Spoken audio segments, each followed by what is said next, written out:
Nawala na yung tip niya, oh. Dapat may nakaharang yan dyan. So kaya napunta yan. Napunta siguro sa piston.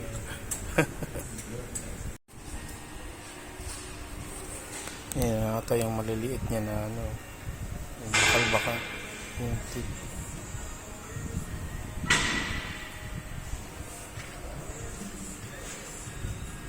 Crank please.